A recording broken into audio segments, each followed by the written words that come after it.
السلام عليكم ورحمة الله وبركاته. لما هو السلام يا أمة الصوماليات ملك استوى تشوجان بدء بري يو أدون كملك تشوجان وحد السلام يا السلام عليكم ورحمة الله وبركاته. سلام تسلامك سلامك بعدين ساكل كان محربا إن عن كل بير عن قدوبه عن كهالليو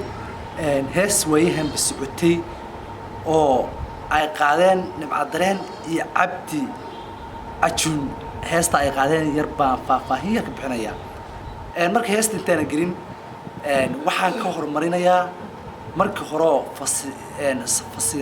Safiya Tusma iyo ay Cabdi Ajuun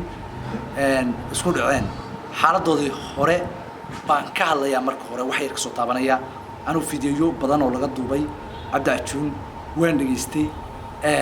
soo hadii u dheerinayay si caadiya ma ahayn wax qof weyn ku qancay waayo ma ahayn أنا أسند في حين قبلنا عن واحد بيانو سيدا ورت واحد يهولها أدونك حاسس تعسى هذا بعيد مدة الشقية ها حولها أدونك هديله هو من مدة الشقية هذه قال قاعد يروح يصور في الكبار كسيف كبرش مركز تعس وحنص وقاطي أنا وسيدا بقى معناها وحوي مركي عن بحسمين أيوه وحن تعالى إن أنا قفنا واحد كتبين قفنا عن معناها الواحد كتبين sidii wax u jiraan oo wax yihiin wax loo sheego marka waxa weeye arinta in qof kaste soo doono uu ka dhigo qof kaste soo jecel yahay uu rugo qof kaste uu qorshe gaar u yeesho Yusuf yani weeli leh uu ka shaqeeyo maaha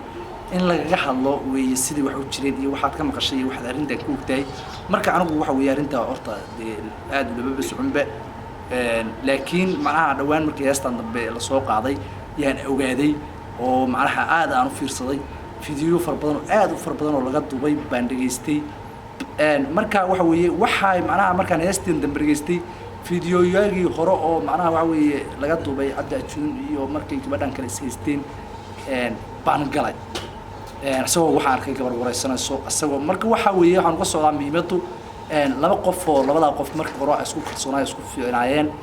laba qof oo isku diidan oo wanaagooda diidan inay waxa duubeen ay Facebook iyo baraha bulshada ku daadiyeen gabadhiina ay u qabsatay macnaha waxa weeye ninkan si ay ugu malayso maadaama wax yar marka hore xariir fiican ay laayeen xanif yarna dhex martay si ay u qabsato dadka arintan ka shaqeeyay baan leeyahay anigu saasaan leeyahay sidaasan kaga gudbay tan dambana oo hadda heestan dambe la soo qaaday oo dambe oo nimca dareen iyo ay wada qaadeen Cabdi Ajuun heestaana macnaha waxa weeye labada qof hadee waxa weeye fanaaniintu afraad heesta wada qaadaan waxa weeye in marka loo dhali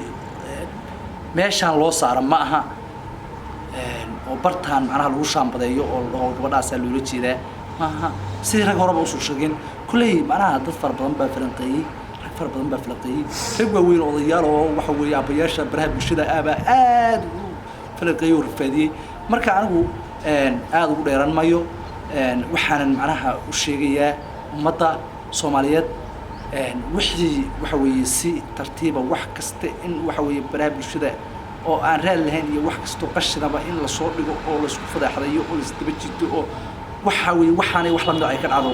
أنا وعيبان وركا ونما يوردن كأن الصوماليات حلو الصون نقضوا إليه اللي جيابه وحوي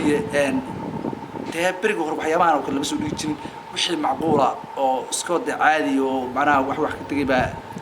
لقاه اللي تري حتى يروح ويدك إيمانك بكود تجي قف كستي وح يروح أركب قولي كنت مرض بكرتورة يا يوساس على الوضع دينا يا واع دايريس وحوي هستان هذا وحساس ودك وبتشيل لما وقف وشعال بمتريس هستان ضبه مركب وحوي دنك حلاق هذا يو دنك حن يعني الوعد يكسن دنك وناكسن wax kasta loo adeegsado wax kasta la sameeyo wax kasta la qaadayo wax kasta la soo baxaya waxa weeye loo adeegsado marka sidaasan anigu kaga baxaya wassalaamu calaykum wa rahmatullaahi wa barakaatu isku soo noqod wanaagsan magacaygana waxa la yiraahdaa Abwaan Cabdi Maxamed baa la yiraahdaa waxa weeye kilibkan yar waxaad ka daawanaysaan hadii aad aragtaan share dhaha subscribe dhaha like dhaha waxa weeye waxaad ka daawanaysaan YouTube-ka Cabdi Maxamed والسلام عليكم ورحمة الله وبركاته ولي فلنقين أتصاص يسمى فلنقين حقا أنتوين كي وحاسن حقا قد قضى لكن يقبل يريد وحيا رسل وعسى قضى مركا إن شاء الله وإن سو جاري دورانا وحوي واحد استنا نقف في عن عينه وقاضنه ونصمينه